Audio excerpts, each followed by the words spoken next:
Let's take a look at sewing buttons. If you've never sewn a button before, I'm going to show you how to do so. Now, some buttons can be attached via sewing machine, but I find the most secure way to attach a button to a garment is with a needle and thread.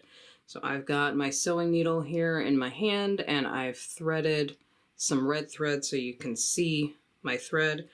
I like to use a double length of thread. Excuse me. So I've got 2 threads here. I like to use a double length of thread. I'm going to go ahead and put a knot in the end of my thread tails here. My thread is already waxed and ready to go, so it shouldn't tangle up on me too much. And I've just got a scrap of fabric here so you can see what I'm getting ready to do. Now I've got a variety of different kinds of buttons that I will show you in varying size and design.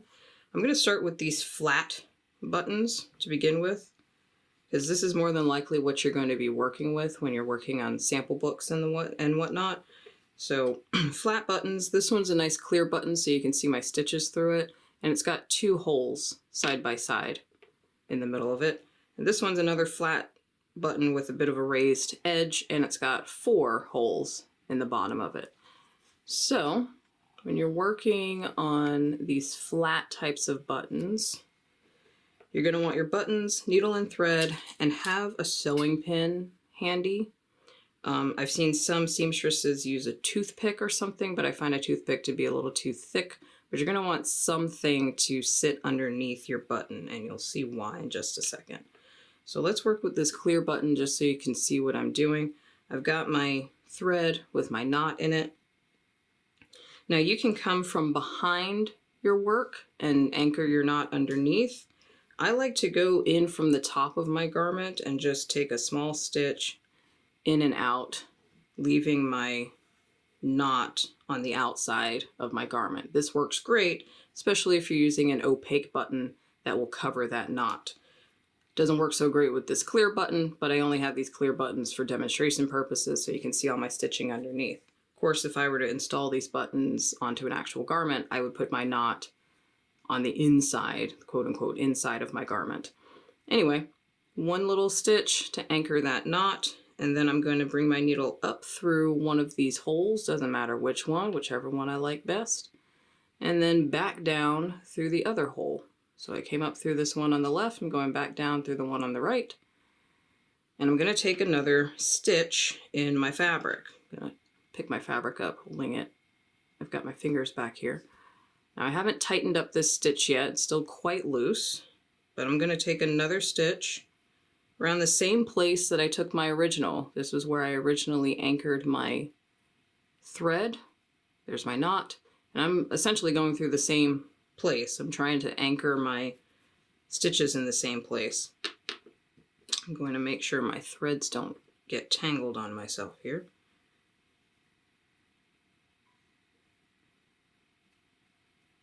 So there we go. I took 1 stitch in my garment, went through one of my holes in the button, back down through the other, and took another stitch through my garment in the same place, as close to the same place as possible. Now as I pull my working thread, it will tighten up these loose threads holding the garment and the button together, but I don't want to make it too tight. If I really yank on this thread and make it really, really flat to the garment, it's going to look nice and pretty. But if I were to actually install a buttonhole on the other side of my garment, if I go to put my buttonhole the other side of my garment and put my button through that buttonhole, there's going to be another layer of fabric that's going to have to sit back here. My buttonhole ends up sitting back here between my garment and my button. So I need a little bit of wiggle room between my garment and my button to make room for my buttonhole in the other half of my garment. And that's where our sewing pin, sewing needle, or a toothpick comes in handy. You can slide that pin between your garment and your button. Doesn't matter if it actually goes into the fabric of the garment. Mine's just kind of hanging out loose there. It just gives you a little bit of space, a little bit of a gap between the garment and your button. So it prevents you from sewing your button on too tight. Now I went up through my left hole and down through the right one, and then took another stitch in my garment. So my thread is coming up through my garment fabric, I'm going to go back through that left hole, so I'm reaching behind my button here.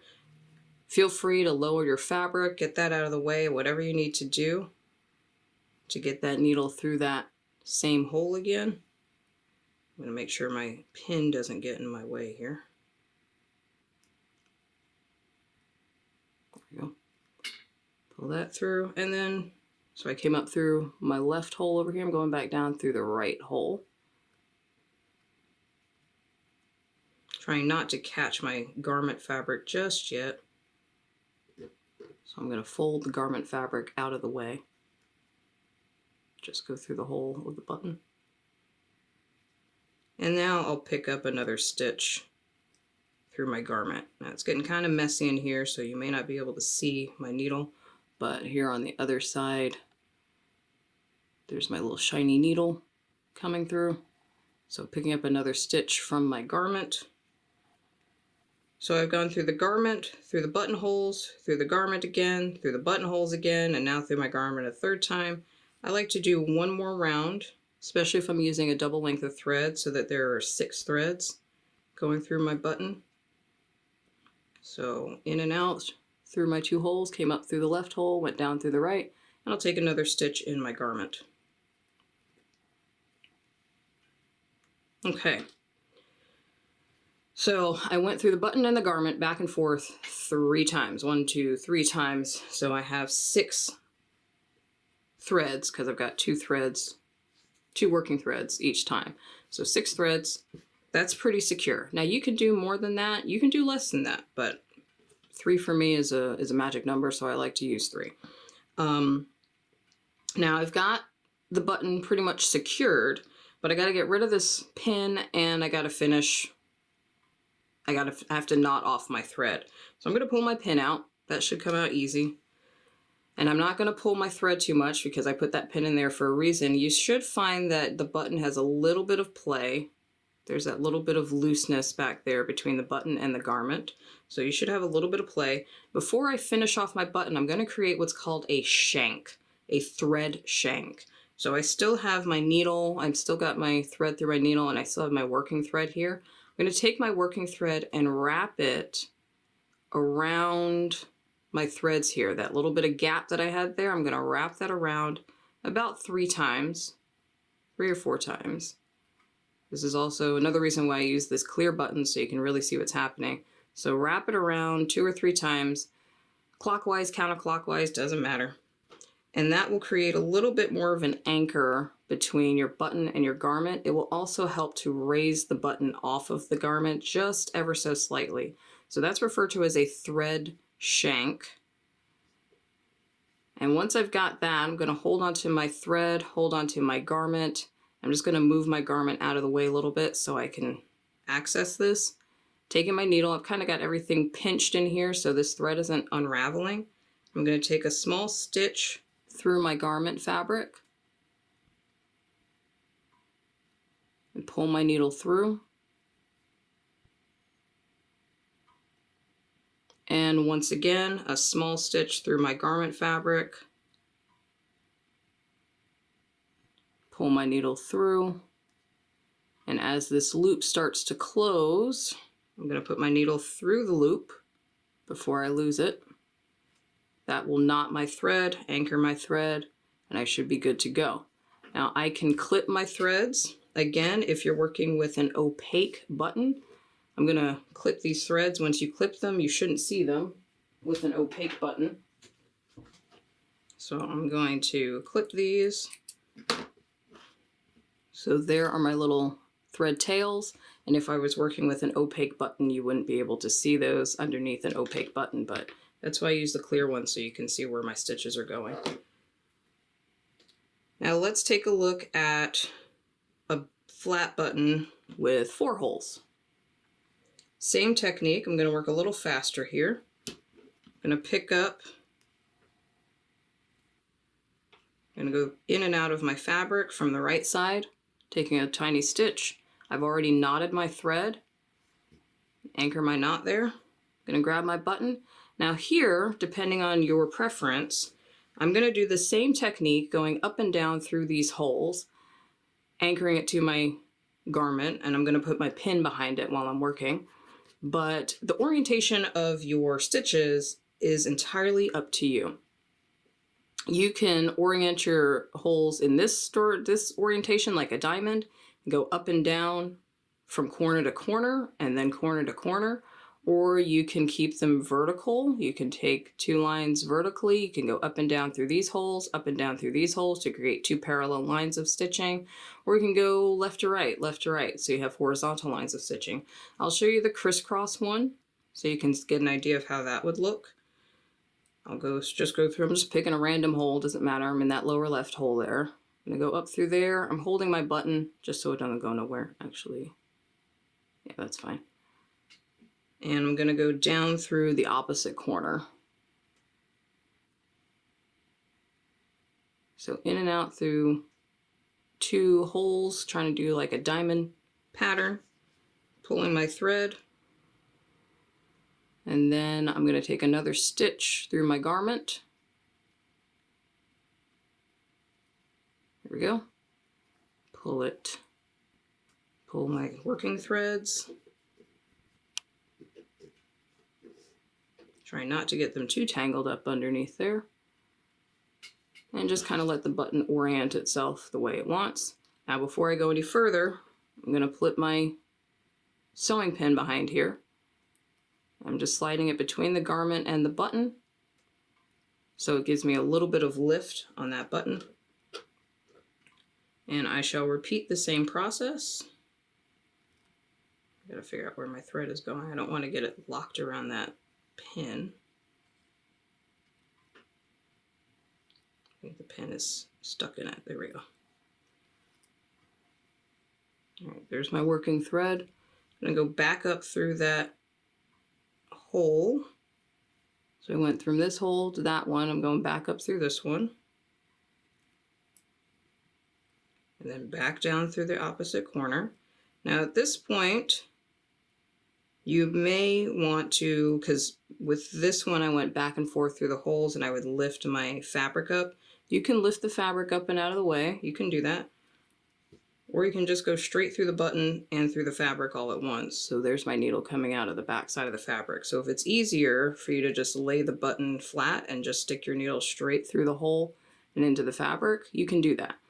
Doing this technique rather than pushing your garment fabric out of the way sometimes creates a larger knot of thread back here, but who cares? It's on the inside of the garment. Nobody's going to see it.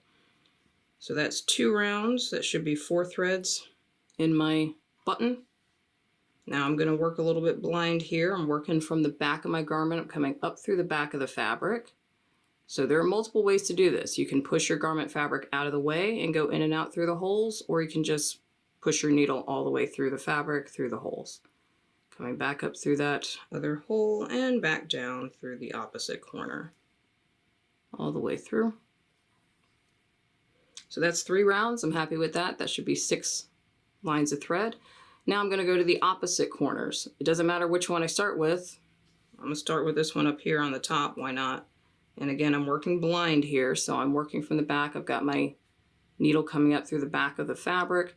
You just keep poking the needle through. You're going to meet some resistance when you hit the hard button, and you just kind of keep moving that needle around until it goes through that hole. And if it helps, again, if you have trouble going through both the garment and the fabric and the button, then push your button out of the way, pull the garment fabric out of the way, and just pull your needle through the garment alone, and then fish it through the eyes, through the holes of the button. Either technique will work.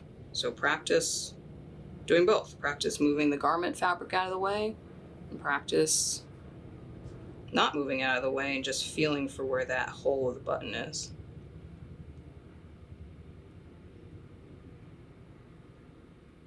So that's 1 round, coming back up and down. That's 2 rounds, and 1 more for good measure.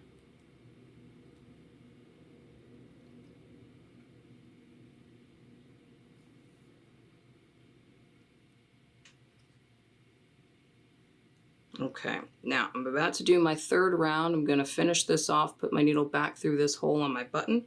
I don't want to poke all the way through my garment because I still want to create that thread shank. So I want my thread to be below my button, but out of my garment. So I'm just going to push my needle through this bottom hole here and make sure it doesn't go through my fabric. There we go. So now my thread is sandwiched between my garment and my button. I'm going to take my pin out of the way. I've got a little bit of play on that button, a little bit of a gap between the garment and the button. Take this thread and again wrap it around the button. It's going to wrap around all of those threads that are already there 2 or 3 times, 3 or 4 times I'd say. That's 2, 3. I'll do one more for good measure. That'll help tighten up, secure those threads, and create a little bit more of a gap. So you should see the threads kind of wrapping around themselves in here, creating that thread shank again. Once again, I'm going to kind of pinch everything, push my garment fabric out of the way, just so I can easily see it. Pinch everything so that thread doesn't come unraveled. Pick up a tiny stitch in my garment, pull my needle through. That'll anchor my threads so they don't unravel. Take another tiny stitch in the same place. Pull my needle through, and as this loop starts to close, put the needle through the loop and pull the threads through, creating a knot, anchoring your work. Trim the threads, and now the knots and threads and everything are hiding underneath the button. You should see a little bit of thread on the inside of the garment. So we've got a button with 2 holes, button with 4 holes. If you're using a button with 4 holes, you need to sew through all 4 of the holes. Now I've done a crisscross pattern on mine. You can do 2 parallel lines of threads. It's entirely up to you.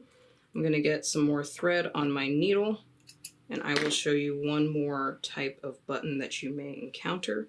It's not to say these are the only types of buttons that exist, but these are the more common types of buttons. The flat buttons that I just did are much easier to work with in terms of creating buttonholes, functioning buttonholes for them. I'm going to wax my thread again.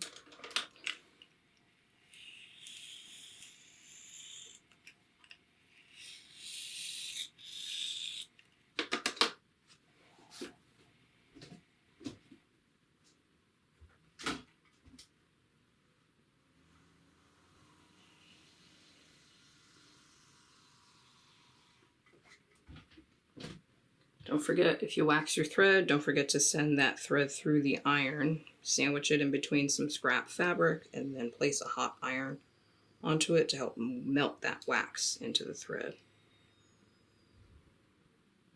Trying to get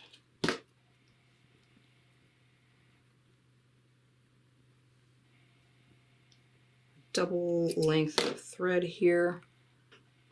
Tie the knot in the end of my 2 threads. There you go. Now the last type of button I'm going to show you is a button like this that you might see kind of rounded on the top with a little protrusion on the back. Now with flat buttons you don't have this little protrusion, so we created a thread shank out of the working thread we worked with to give us a little bit of wiggle room between the button and the garment so we could have room for buttonholes. But when you're working with a button like this little guy, this little like mushroom shaped guy, you've already got a shank built in. The reason it's protruding out like this, it creates a shank. Not only does it provide you a space to put your needle through so you can add your thread, you can thread it and sew it to the garment. This also provides a shank. It lifts the button away from the garment.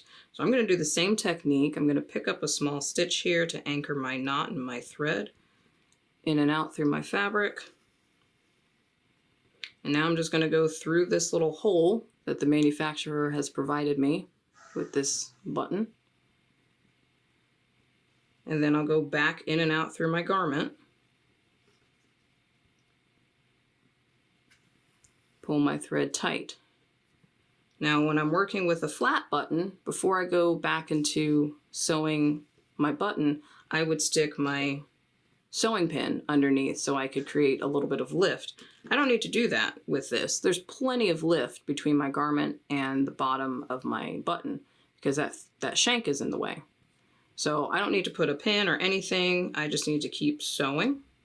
So I'm going to go back through the hole here.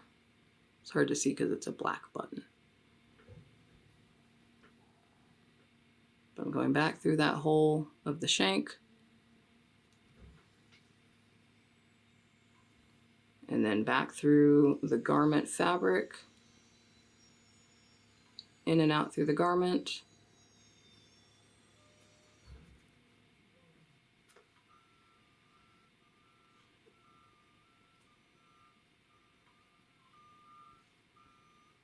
So that should be 2 rounds.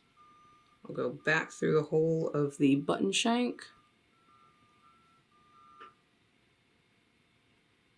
Through that little hole.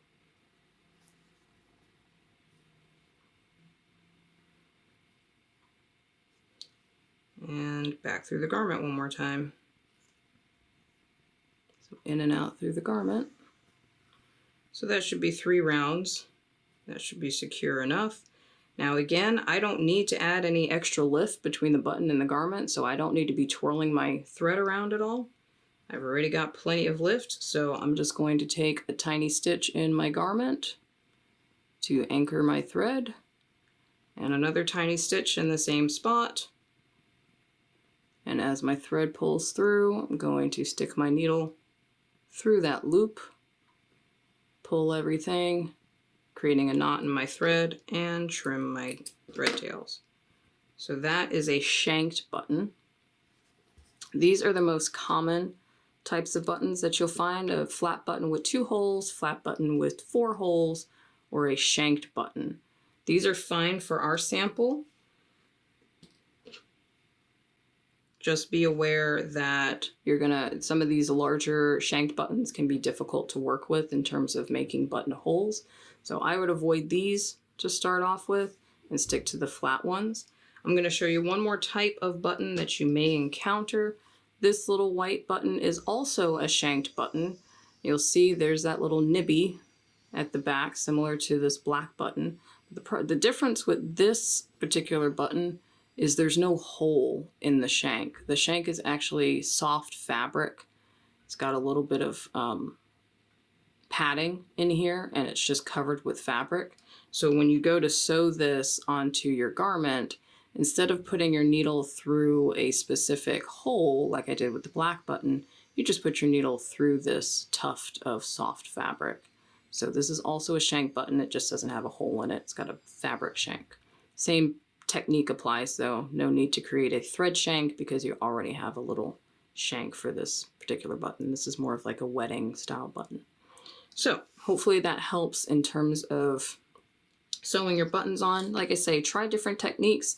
See what happens when you move your fabric out of the way so you can push your needle straight through the holes.